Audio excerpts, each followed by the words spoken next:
नमस्कार, मैं अनामिका आप सभी का हार्दिक अभिनंदन और स्वागत करती हूँ। भगवान शिव की मूर्तियाँ आपने देखी होंगी।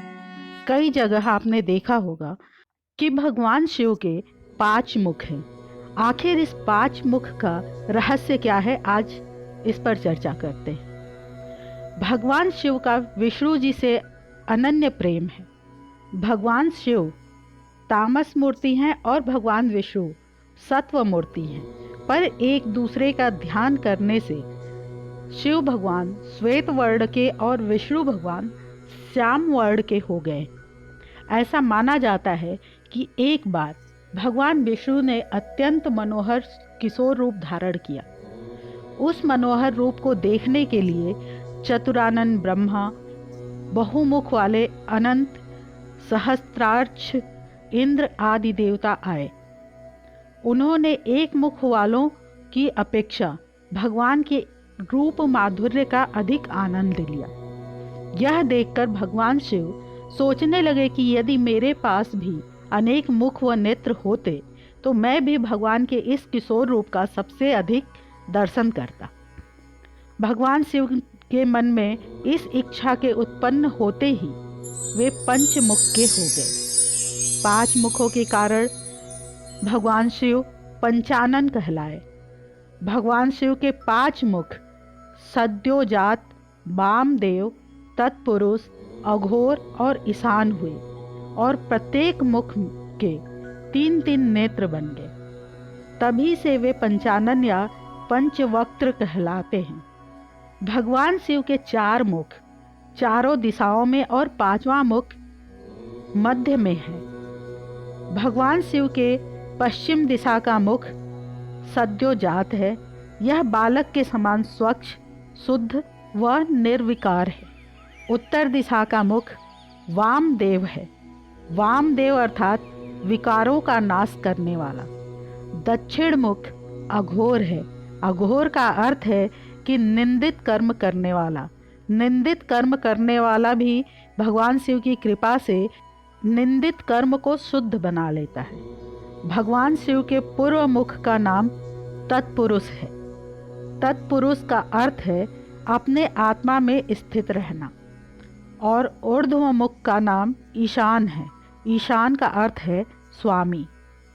भगवान शंकर के 5 मुखों में ऊर्ध्व मुख ईशान दुग्ध जैसे रंग का, पूर्व मुख तत्पुरुष पीत वर्ण का, दक्षिण मुख अघोर नील वर्ण का, पश्चिम मुख सद्योजात श्वेत वर्ण का और उत्तर मुख वामदेव कृष्ण वर्ण का है। शिव पुराण में भगवान शिव कहते हैं, सृष्टि, पालन, संहार, तिरोभाव और अनुग्रह मेरे ये 5 कृत्य मेरे 5 मुखों द्वारा निर्धारित हैं। जगत के कल्याण की कामना से भगवान सदाशिव के विभिन्न कल्पों में अनेक अवतार हुए, जिनमें उनके सद्योजात, वामदेव, तत्पुरुष, अघोर और ईशान अवतार प्रमुख हैं। ये ही भगवान शिव की 5 विशिष्ट मूर्तियाँ अर्थात उनके 5 विशिष्ट मुख हैं। अपने 5 मुख रूपी विशिष्ट मूर्तियों का रहस्य बताते हुए भगवान शिव माता अन्नपूर्णा से कहते हैं, ब्रह्मा मेरे अनुपम भक्त हैं। उनकी भक्ति के कारण मैं प्रत्येक कल्प में दर्शन देकर उनकी समस्या का समाधान करता हूँ।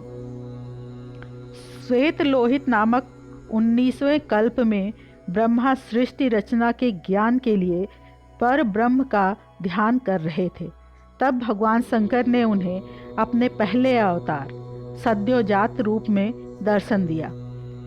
इसमें वे एक श्वेत और लोहित वर्ण वाले शिखाधारी कुमार के रूप में प्रकट हुए और सद्योजात मंत्र देकर ब्रह्मा जी को सृष्टि रचना के योग्य बनाया।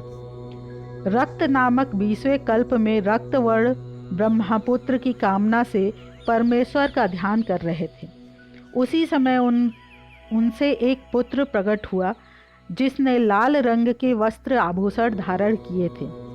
यह भगवान शंकर का वामदेव रूप था और दूसरा अवतार था, जो ब्रह्मा जी के जीव सुलभ अज्ञान को हटाने के लिए तथा सृष्टि की रचना की शक्ति देने के लिए था। भगवान शिव का तत्पुरुष नामक तीसरा अवतार पीतवासा नाम के 21वें कल्प में हुआ। इसमें ब्रह्मा पीले वस्त्र, पीली माला, पीला चंदन धारण कर जब सृष्टि रचना के लिए व्यग्र होने लगे, तब भगवान शंकर ने उन्हें तत्पुरुष रूप में दर्शन देकर इस गायत्री मंत्र का उपदेश दिया। तत्पुरुषाय विद्महे महादेवाय धीमहि तन्नो रुद्रः प्रचोदयात्। यह भगवान शिव का गायत्री मंत्र है। इस मंत्र के अद्भुत प्रभाव से ब्रह्मा सृष्टि की रचना में समर्थ हुए। शिव नामक कल्प में भगवान शिव का अघोर नामक चौथा अवतार हुआ। ब्रह्मा जब सृष्टि रचना के लिए चिंतित हुए, तब भगवान ने उन्हें अघोर रूप में दर्शन दिया। भगवान शिव का अघोर रूप महाभयंकर है, जिसमें वे कृष्ण पिंगल वर्ण वाले, काला वस्त्र, काली पगड़ी, काला यज्ञोपवीत और काला मुकुट धारण किए हैं तथा मस्तक पर चंदन की काले रंग का है। भगवान शंकर ने ब्रह्मा जी को अघोर मंत्र दिया, जिससे वे सृष्टि रचना में समर्थ हुए। विश्वरूप नामक कल्प में भगवान शिव का ईशान नामक 5वां अवतार हुआ। ब्रह्मा जी पुत्र की कामना से मन ही मन शिव जी का ध्यान कर रहे थे।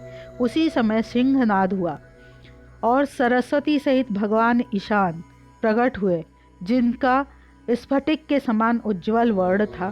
भगवान ईशान ने सरस्वती सहित ब्रह्मा जी को सन्मार्ग का उपदेश देकर कृतार्थ किया। भगवान शिव के इन 5 मुख के अवतार की कथा पढ़ने और सुनने का बहुत महत्व है। यह प्रसंग मनुष्य के अंदर शिव शक्ति और शिव भक्ति जागृत करने के साथ साथ उसकी समस्त मनोकामनाओं को पूरी कर परम गति देने वाला है। इसी के साथ मैं अपनी वाणी को विराम देती हूँ। जय सनातन, जय भारत, धर्मो रक्षति रक्षितः।